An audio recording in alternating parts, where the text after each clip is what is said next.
abran sus Biblias en Apocalipsis capítulo 22. Y quiero hablar de la venida que viene pronto. Uno de los pasajes más malentendidos en la Biblia. Porque queremos que Dios hable nuestro lenguaje, pero tenemos que aprender su lenguaje. El ateo dice que Jesucristo mintió, que no regresó pronto. 10 veces Jesucristo dijo que vendría pronto. 10 veces en la Biblia. 5 de ellas en este capítulo 22 de Apocalipsis. Y 5 más en otras partes de Apocalipsis y el Evangelio. 10 veces en total. Capítulo 22, versículo 6. Que tendría que venir pronto. Versículo 7. He aquí, vengo pronto. Versículo 10. Y me dijo, vengo pronto. Versículo 20. Vengo en breve.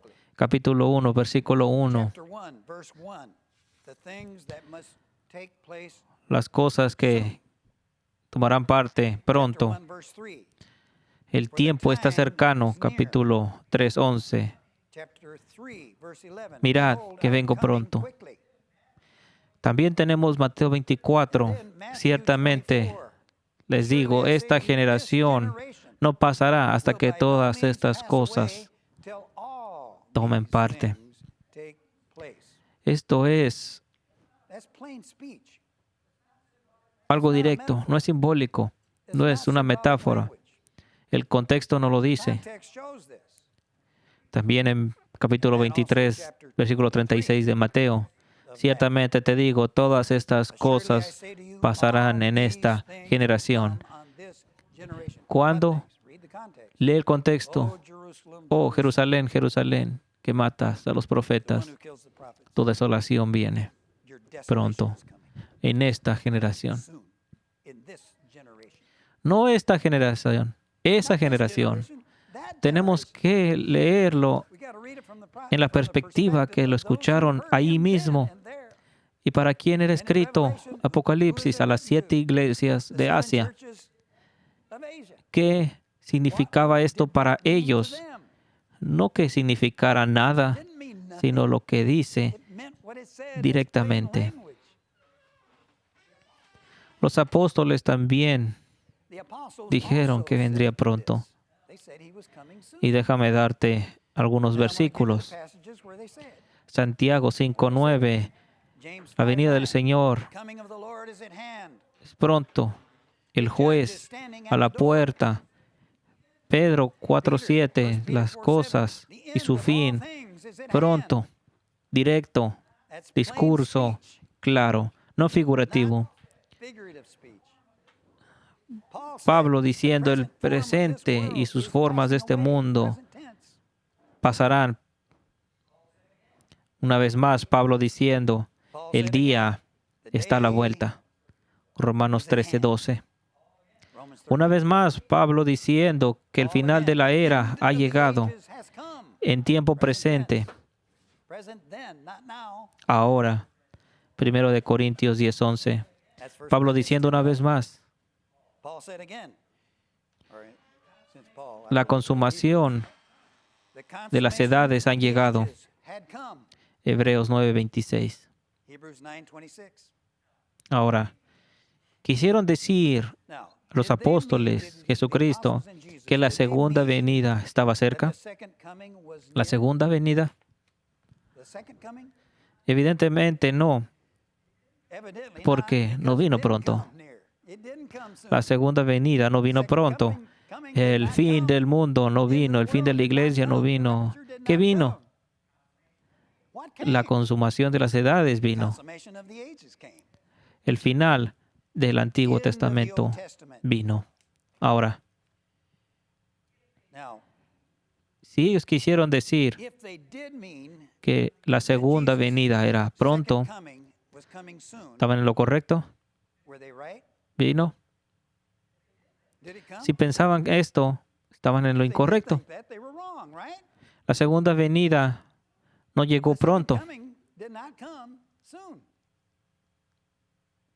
Cuando Dios viene, cuando Cristo desciende,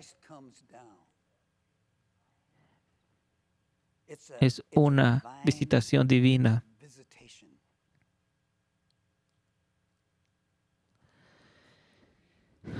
Si creían que la venida de Jesucristo, segunda venida, era pronto, estaban en lo incorrecto. Porque todas las escrituras que son dadas por inspiración infalible, la pregunta es, ¿qué quiso decir el Espíritu Santo? La inspiración infalible significa sin error. La inspiración infalible por el Espíritu Santo es una cosa, pero la interpretación humana es otra. Para muchos de nosotros, la interpretación es infalible. Bueno, no. Solamente su palabra es infalible. Ahora, Dios habló a través de Jesucristo. Jesucristo es Dios. Dios habló a través de Él y de ellos. Y Dios no puede mentir. El final de la era vino pronto, pero no el final del mundo. ¿Verdad? ¿Verdad? Vamos, seamos honestos. Lo que vino fue la consumación del Antiguo Testamento. La destrucción de Jerusalén es la consumación de las edades. No más sacrificio de animales, no más circuncisión, no más leyes ceremoniales. Ha terminado. Ya no hay lugar de sacrificio. No más sacerdocio de Aarón. Era ilegal sacrificar. Solamente había un lugar donde hacerlo, y eso era en el templo. Dios había ordenado, pero ahora es el final. Es la consumación de las edades. Y esto es lo que se buscaba, porque es lo que el Antiguo Testamento prometía. Estaban viendo a las promesas del Antiguo Testamento. Los apóstoles, de ellos hablo. Así como Esteban predijo, Jesucristo de Nazaret destruiría ese lugar y cambiaría las costumbres mandadas por Moisés, y vaya que lo odiaron por decir esto. Cuando Jesucristo dijo que no habría piedra sobre piedra en aquel lugar, los discípulos preguntaron, ¿cuándo? ¿Cuándo serán estas cosas y cuál será la señal de tu venida y el final de la era? Así que ellos entendían que esa piedra sobre piedra que no quedaría era el final de la era. Vamos a hablar de esto en un par de semanas en el discurso del Monte del Olivo. Cuando ellos preguntaron esto, Jesucristo no les había hablado todavía de la segunda venida. Así que no estaban preguntando acerca de esto, sino de algo más.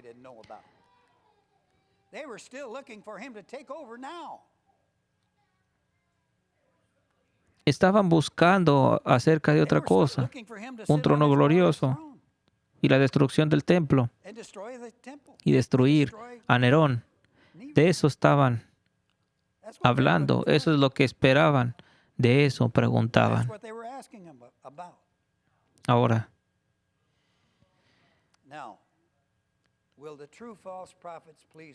los falsos profetas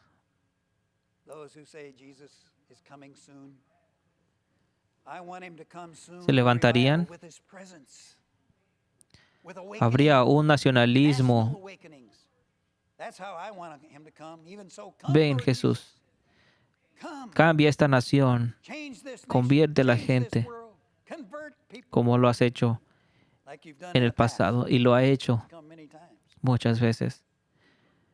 Este ateo, Bertrand Russell, no sé si han escuchado de ellos, un filósofo ateo, dijo que los apóstoles y Jesucristo eran falsos profetas porque había dicho que vendría pronto y no vino. Aún así, Lewis, un creyente cristiano, dijo que en el versículo 34 de Mateo 24 es uno de los versículos más vergonzosos de la Biblia, que Jesucristo había hecho un error. Bueno, Jesucristo puede realizar un error. Él no estaba dando su opinión, estaba profetizando. Estaba dando la palabra infalible de Dios de que aquellas cosas pasarían en esa generación. Decía Lewis, esto me avergüenza porque no vino en esa generación. Bueno, no vino como él pensaba, de acuerdo a su interpretación, es verdad. No vino de acuerdo a su interpretación carnal.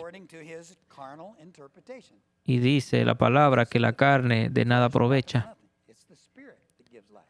No vino literalmente a la tierra en el año 70, ¿verdad? Pero lo hizo literalmente haciendo que los pobres rudimentos, elementos, se derritieran en el templo. Así que Pedro dice que derritiría estos elementos con fuego. Y así fue. Los elementos básicos y pobres de la ley, las leyes ceremoniales, literalmente derritiéndose con fuego. ¿Podría ser esto una cuestión de una interpretación falible versus una inspiración infalible? Claro que así fue. ¿Cómo puedes esperar que un ateo o un hombre que no fue nunca un teólogo, pero sí cristiano, que pudieran interpretar propiamente lo que estamos predicando hoy en día? Muchos hoy en día interpretan Apocalipsis de esta manera.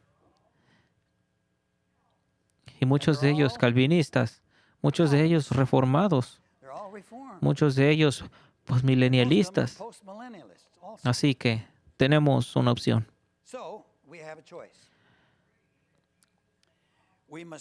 O estamos de acuerdo de que Jesucristo y los apóstoles fueron falsos profetas, o que la interpretación del hombre y su venida fue falsa. Bueno, creo en una inspiración infalible. Y lo que los apóstoles y Jesucristo dijeron, eso creo. ¿No estaban hablando en misterio? ¿Cómo podemos saber que Dios quería decir con su venida? ¿Cómo podemos saberlo cuando habla de su venida? Bueno, solamente podemos hacerlo examinando las Escrituras para ver cómo el Espíritu Santo usa esa terminología, ese lenguaje. Pero para hacerlo tenemos que pedirle a Dios. Necesitamos el Espíritu que nos ayude y alinearnos con Dios en contra de nuestros prejuicios.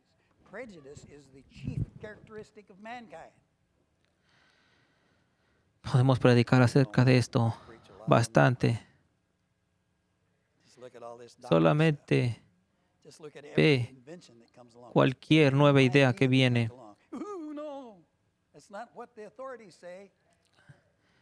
El prejuicio radica en el corazón. Debemos de pedir por el espíritu de sabiduría y pedir. No tratas de resolverlo tú mismo, de entenderlo. Solamente Dios puede abrir nuestros ojos, nuestros oídos y ver su palabra y lo que significa. Debemos de buscar las escrituras por esa guianza en el Espíritu. Pero saltando a conclusiones con una atención corta, nunca encontraremos la verdad. La gente no quiere pensar, no quiere buscar. Quiere que la gente se les diga. Y no quiero que me creas por lo que digo. Quiero que seas bendecido, que sea Dios. Pídele a Dios. No somos papas y no eres ningún robot. Vamos a Dios. Lo encontramos en Dios. Las preguntas en contra de nuestros prejuicios. Nos alineamos a Dios en contra de nosotros y somos bendecidos. La Biblia dice que Cristo vino muchas veces. Es todo en la Biblia. Vino muchas veces. Y este es el Espíritu Santo y su lenguaje. Por ejemplo, en Génesis le dijo a Abraham, en el tiempo apuntado regresaré y Sara tendrá un hijo. Era Cristo. Era la venida de Cristo. Y Isaac nació. Un tipo de Cristo. Otro ejemplo, cuando Asiria estaba a punto de invadir Egipto, Isaías 19:1. El Señor cabalga. ¿Cuál Señor? El Señor Jesucristo. En una nube y vendré a Egipto. Los ídolos de Egipto serán tumbados a su presencia. Era su venida. Era su venida del Señor. Con los ejércitos de Asiria para derrotar a Egipto alrededor del año 700 antes de Cristo. Dios vino a la Torre de Babel, Génesis 11:5. Pero el Señor vino para ver la ciudad y la torre que los hombres habían construido. Había venido una vez más, mirando de que estos hombres y su nuevo orden mundial había descendido. No una segunda venida, pero su presencia, su juicio. Dios vino a Sodoma. Génesis 18:21. Iré ahora. Y eso pasó en aquel entonces. Y descendió y destruyó Sodoma. Dios vino a liberar a Israel de Egipto. Había mandado a Moisés, Éxodo 3:8, he venido a liberarte de la mano de los egipcios. Esa era la mano del Señor, el Espíritu Santo, diciendo, su venida vino. El Señor vino a liberar Débora. Débora profetizando, dijo, el Señor ha venido.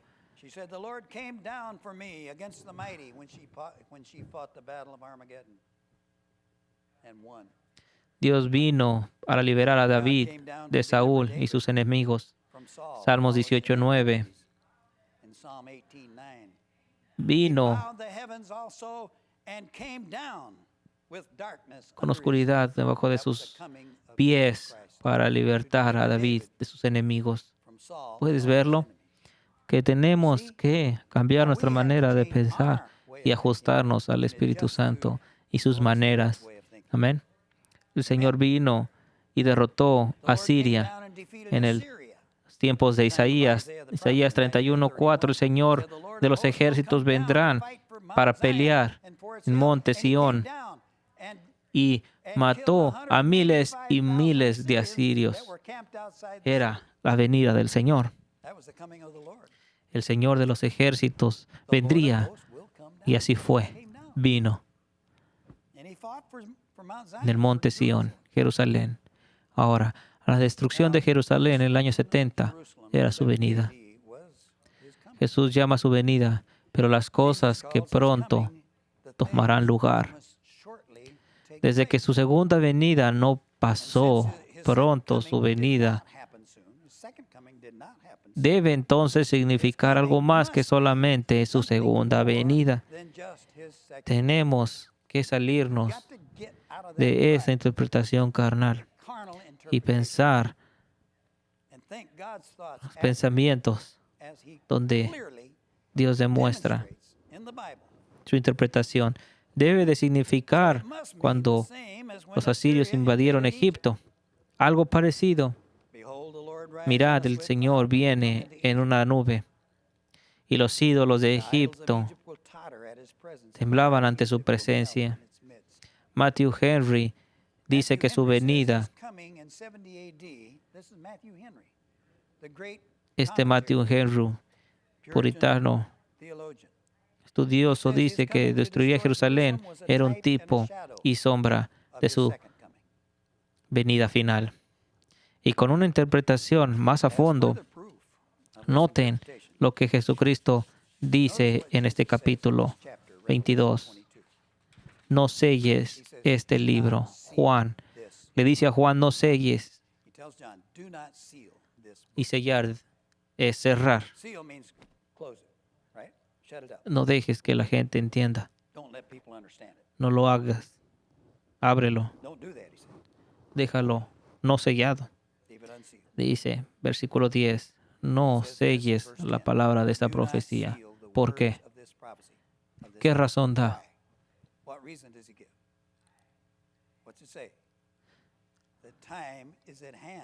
No lo selles porque el tiempo está cerca. No 2000 años después.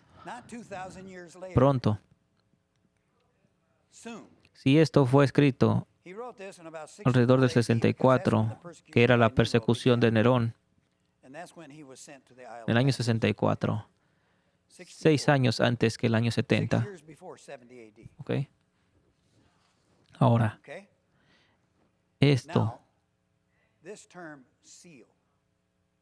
en Daniel es dicho con lo opuesto, 400 años antes de Cristo. Daniel profetizó en el capítulo 8.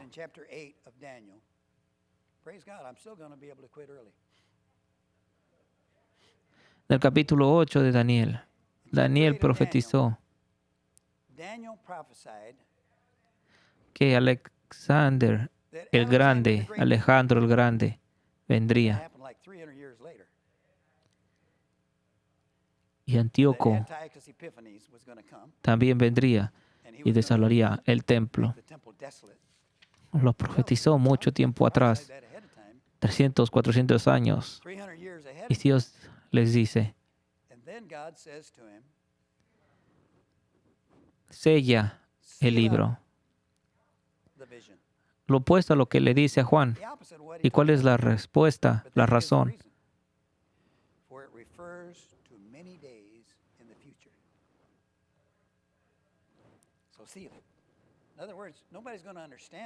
Porque esto significa muchas cosas en el futuro. Por eso es cerrado. Por eso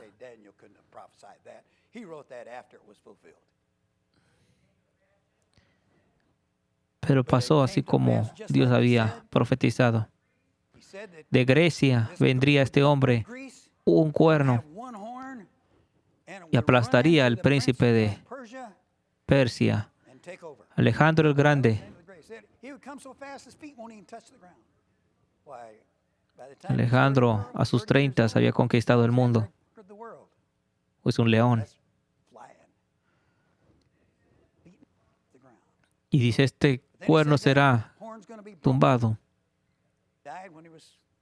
A sus 33 años, su reino fue dividido. Y dice, en Siria, del reino del norte, otro tipo de anticristo llegaría. Esto, recuerda, es profetizado 300 años. Y le dice a Daniel, séllalo, porque esto significa por pasar hasta en un futuro. Así que cuando Dios a Juan, no lo selles porque pasará pronto, tendría que significar algo menos de 300 años. La gente responde, bueno, 1000 años no será mucho. Pero creo que la Biblia es clara. Hay una clara definición cuánto es mucho, cuánto es poco para Dios, según Daniel, capítulo 8. Daniel, capítulo 12, dice una vez más, hablando de la destrucción de Jerusalén, en la abominación, la desolación de Jerusalén. Y una vez más le dice a Daniel, sella estas palabras y sella el libro hasta el tiempo del final. Y el tiempo del final fue el año 70. Es cuando esta profecía fue cumplida. La abominación de la desolación. La abominación. Así como los ejércitos de Roma con su estandarte pagano desafiaron el templo y lo destruyeron, dejándolo desolado. Daniel lo había profetizado.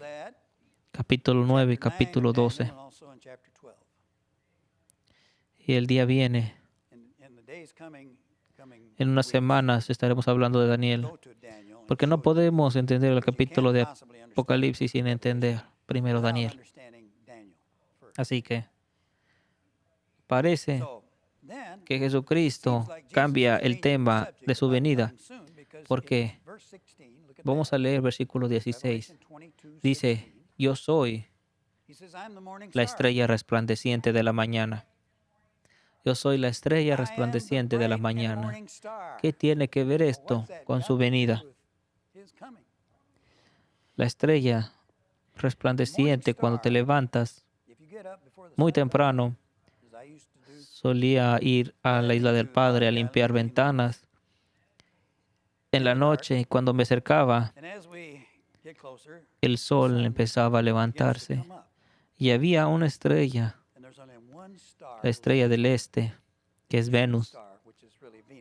Y todas las demás estrellas habían desaparecido. Pero está aquí, hay un mensaje jeroglífico. Esto dice que esta estrella ha vencido a las otras estrellas, que son estrellas, naciones, líderes. Esta estrella conquistó las demás y queda ahí, permaneciente. Voy a apagar todas las luces. Vengo pronto.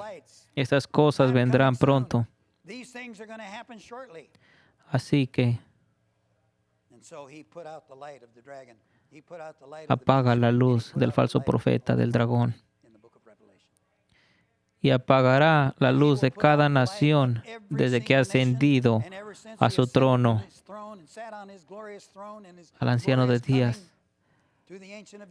Ha estado sentado en esa corte celestial llamada la sesión, gobernando en medio de sus enemigos, apagando la luz una por otra, una tras otra, en la historia de la iglesia, y completará el trabajo, porque debe de gobernar hasta que haya puesto todos sus enemigos por estrado de sus pies. Aleluya.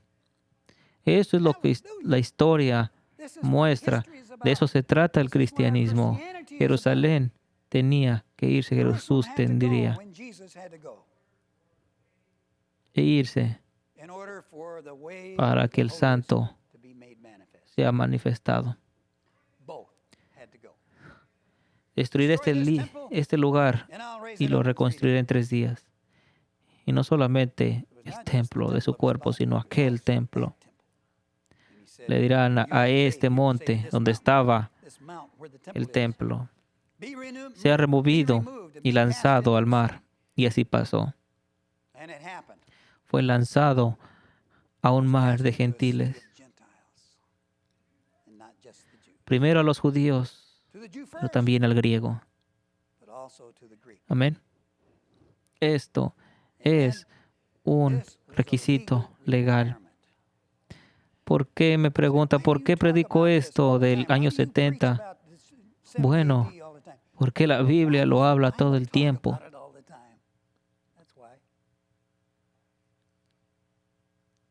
De esto habla su palabra muchas veces. Es un requisito legal para que ser salvos también, para que podamos ser también parte del pacto como gentiles, todos nosotros, porque Dios amó al mundo, que ha dado a su Hijo unigénito. El mundo, no solamente el judío, el mundo. Cuando Jesucristo le dice esto a Nicodemo, sorprendido, no, la salvación es de los judíos. Y lo dice en el siguiente capítulo. Salvación del judío. Tú no sabes lo que adoras. Le dice esto a la mujer samaritana. Y ahora no hay templo en Jerusalén. ¿Por qué? Porque la lámpara es el templo. Aleluya. Ahora, la luz resplandeciente de la mañana. Dios le llama el rey de Babilonia. Vamos a leer Isaías 14. Porque Dios llama al rey de Babilonia Lucifer. Y ni siquiera esto es una palabra hebrea. No pudieron llamarle Lucifer. Le tendrían que haber llamado luz de la mañana. La Biblia en latín, la palabra para luz resplandeciente de la mañana es Lucifer. Y no está hablando de Satanás, está hablando del enemigo. Por favor, lee el contexto. Si sigues el contexto, está hablando del rey de Babilonia en este capítulo. ¿Por qué? ¿Por qué le llama a la luz resplandeciente de la mañana? Y Jesucristo dice, soy la luz resplandeciente de la mañana. Porque el rey de Babilonia conquistaría todas las naciones.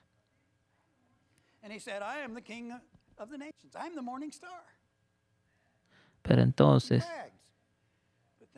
la profecía en contra del rey de Babilonia es que sería enviado al infierno. ¿Cómo has caído tú, Lucifer, luz de la mañana? Así que Jesucristo termina diciendo, yo soy la luz resplandeciente de la mañana y voy a conquistar estas cosas. Y vengo pronto. Y todas estas cosas pasarán pronto. Yo soy la luz resplandeciente de la mañana. Y así fue.